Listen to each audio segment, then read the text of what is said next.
The summer heat hung heavily over the quiet outskirts of Phoenix, Arizona, where a modest auto repair shop sat between abandoned buildings and sunburned cacti.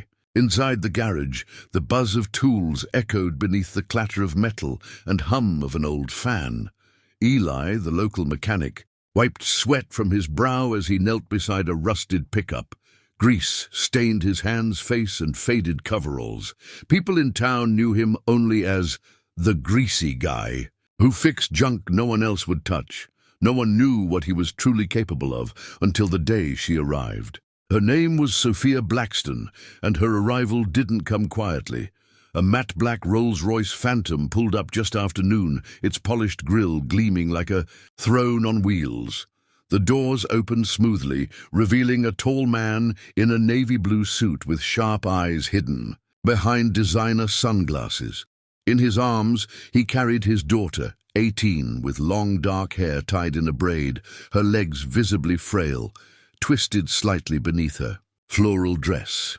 Eli stopped what he was doing as the man stepped into the garage, placing Sophia gently in a titanium wheelchair. "I heard you fix the impossible," the billionaire said, glancing around the small garage with a mixture of disdain and desperation. "This chair cost $90,000. No one else will touch it because it's custom-made overseas. The drive axle is shot. Can you handle it?" Eli looked at the girl, whose expression held more sadness than hope. She avoided his eyes. He nodded once. "I'll try." The billionaire narrowed his gaze. "Try isn't what I'm paying for." Eli didn't flinch. "Then don't pay yet." While her father stepped outside to take a call, Eli gently examined the wheelchair. It was sophisticated, with hydraulic-assisted wheels and carbon fiber components. "This is no toy," he murmured. Sophia looked at him, surprised by the calm in his voice. "Everyone else said it was too advanced." Eli chuckled softly. "Too advanced just means someone was afraid to learn." She smiled faintly for the first time. Eli rolled up his sleeves. His hands worked with deliberate care, tightening, adjusting, realigning, a dance between mechanics and intuition passed down from his late father. Hours passed as Eli disassembled the wheel and drive system, laying each part across a cloth-covered bench. He fabricated a missing part from scrap aluminum, improvising tools when needed. Sophia watched him in awe. No charts, no manuals, just raw understanding. "Where did you learn to do all this?" she asked. "From my dad," he said, glancing at a photo taped above the workbench. He said, "Machines are like people. Treat them with patience, and they'll tell you what's wrong." Sophia's fingers traced the wheelchair's armrest. "And what if people stay broken?" Eli glanced at her. "They don't if someone listens." As the sun dipped low on the horizon, Eli tightened the last bolt and ran a diagnostic test using an old tablet. Screen flickered, then showed green across all systems. He backed away and motioned for Sophia. "Try it." Nervously, she tapped the controller. The wheels turned smoothly, silently, better than they had in months. Her eyes widened. "It works." Eli nodded. "You'll have to build your strength again. But yeah, it works." Outside, her father returned, still mid-call, and paused when he saw the chair move. His jaw tightened, but he said nothing. For the next few days, Sophia insisted they return to the garage. It became routine. While Eli worked on other cars, she practiced maneuvers with the wheelchair, pivoting, navigating, rolling back and forth. One afternoon, she asked Eli if he could build attachments to help her stand for balance therapy. He hesitated. "You trying to walk again?" She looked down. "Doctors say I'll never walk, but I want to feel what it's like." Eli nodded, then spent the evening sketching plans on a pizza box. He built custom braces and footrests using parts from a hospital bed and an old bicycle frame. The next week, Sophia returned without her father. Eli helped her strap into the modified frame. "Ready?" he asked. She bit her lip and nodded. He activated the braces. Slowly, her legs straightened. Guided by the mechanical supports, her breathing hitched. "I'm upright," whispered. Eli steadied her. "You're doing it, Sophia." She cried, not from pain, but from the feeling of standing. She hadn't felt this tall since she was 10 years old. That night, when her father arrived to pick her up, he found her standing against the garage wall, trembling but upright. His expression cracked. He stepped back, speechless. In the weeks that followed, Sophia's routine visits became training sessions. Eli fine-tuned the frame, adding ankle support and resistance bands. Sophia worked tirelessly. She fell many times. Each time Eli helped her up. Falling is part of walking, he'd say. Her determination astonished him. "What drives you?" he asked once. She whispered, "I want to dance again." She explained how she once loved ballet, how it was stolen from her after a car accident. Eli never asked again. He simply kept building. One night, installed soft LEDs under the frame. "You'll look like a star on wheels," he joked. Word got around. People began stopping by the garage, not for their cars, but to see the girl walking. They watched the humble mechanic with new eyes. Reporters called, but Eli declined interviews. "It's her journey," he said. Sophia's father, once aloof, started arriving early, quietly observing from the sidelines. One day, he approached Eli. "Why do you care so much?" Eli replied without looking up. "Because someone once helped me when no one else did." The billionaire stared at him.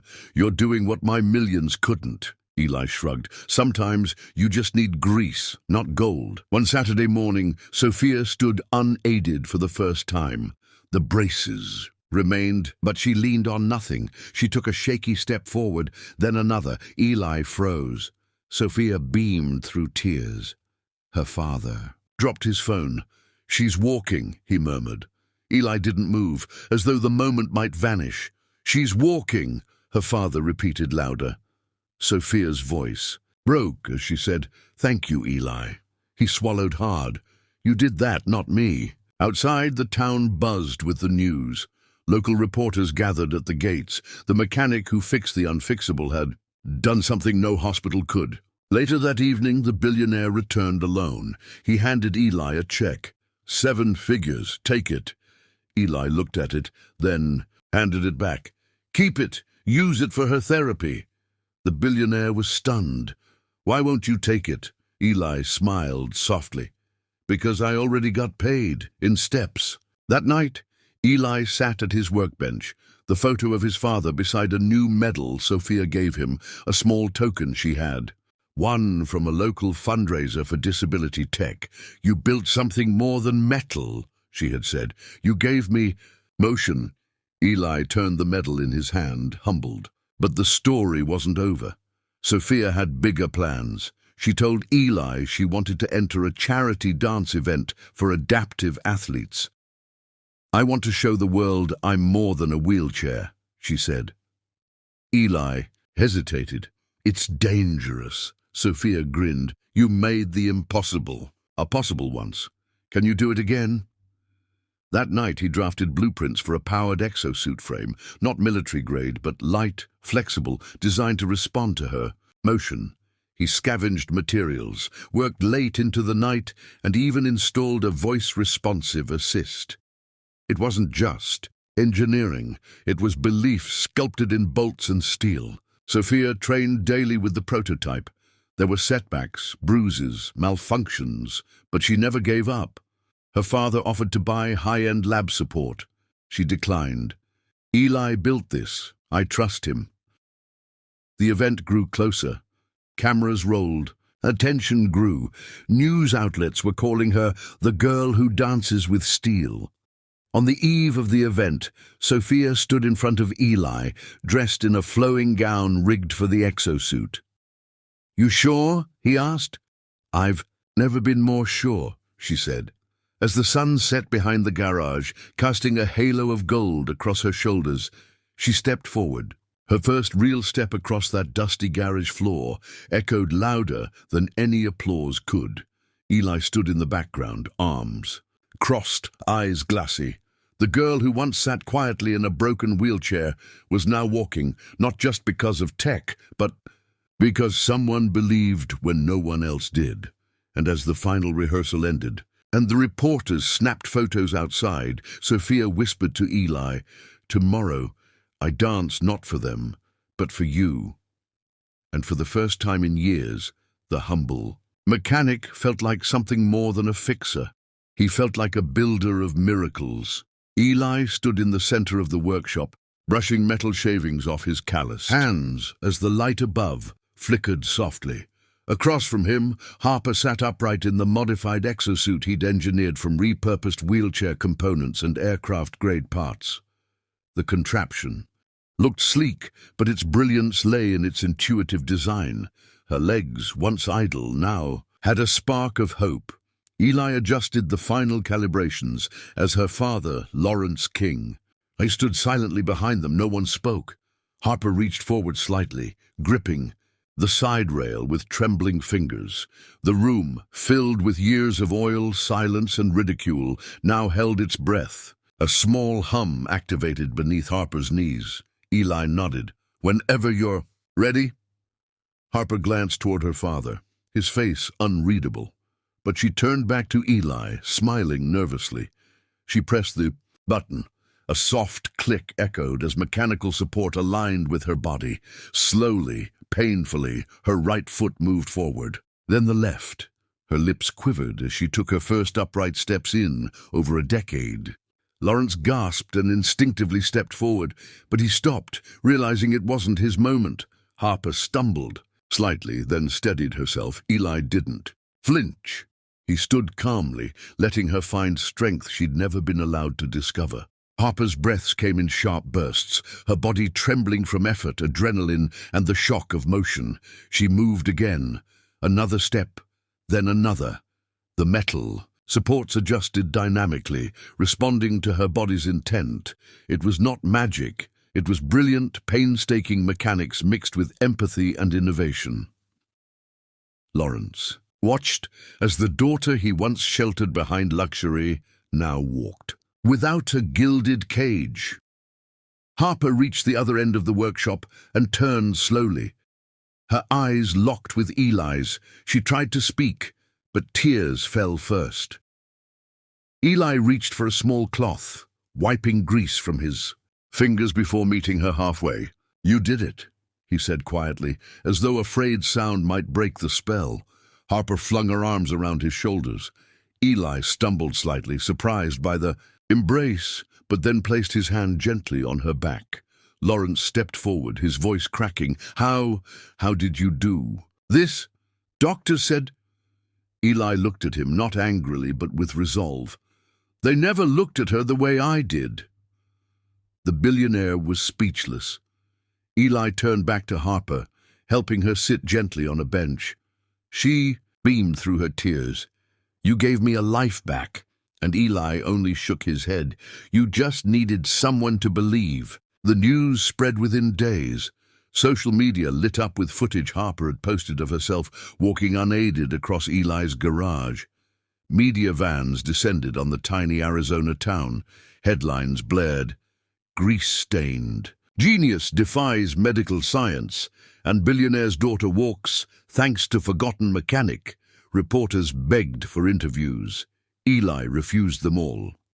"This wasn't for cameras," he told Harper. "This was for you." Still, journalists flooded the King estate, demanding a statement. Lawrence, standing beside Harper, offered only one.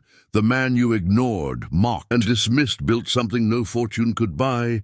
He gave my daughter freedom." Lawrence insisted Eli move operations into a private lab, offering a blank check. Eli declined. "My tools stay in that garage," he said simply. Harper, however, had other plans. She began visiting regularly, not just for calibration, but to learn.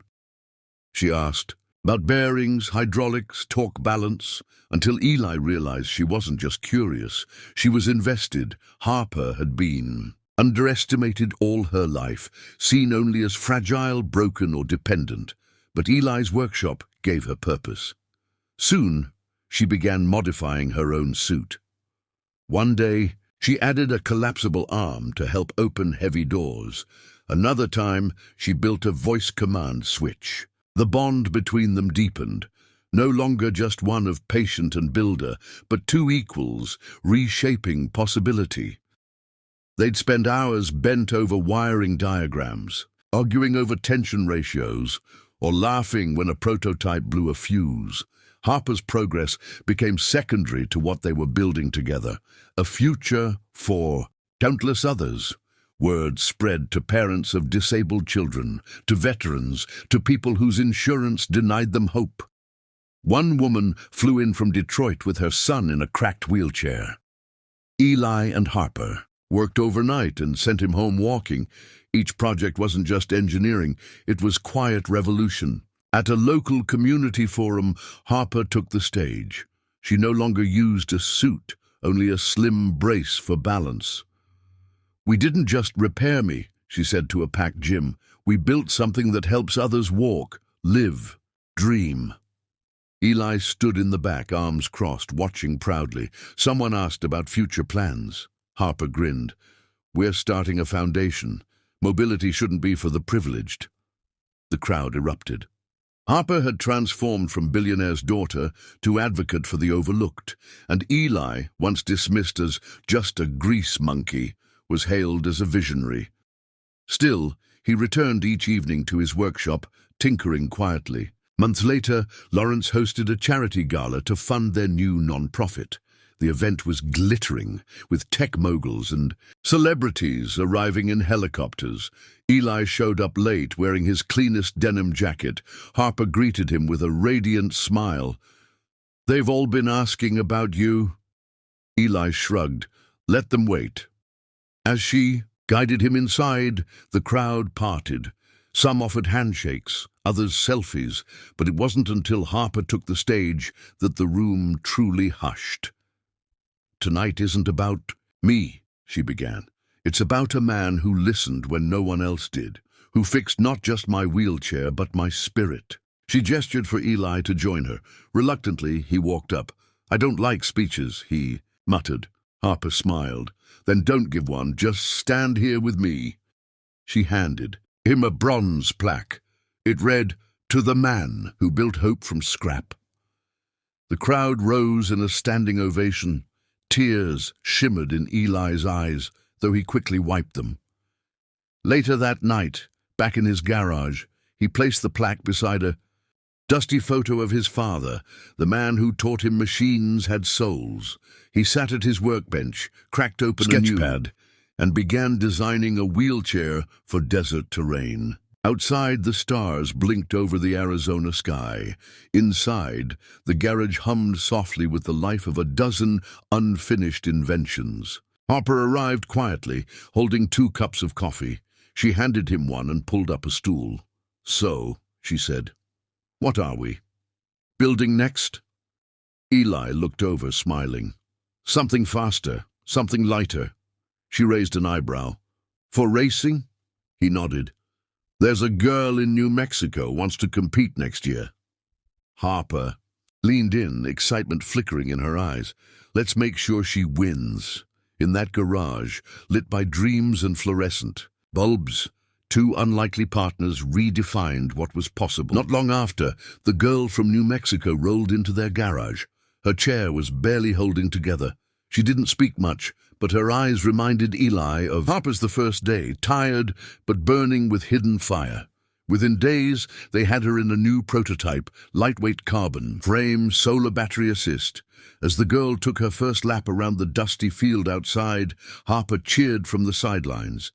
Eli stood silently, hands in his pockets, watching another life change, because someone had dared to look beyond broken metal and see human potential.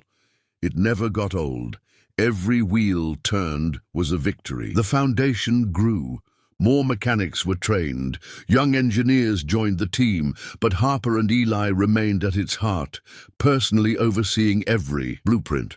They still refused mass production, insisting each suit be customized with dignity. Their waiting list stretched for months, yet people didn't mind, because this wasn't a product, it was a movement.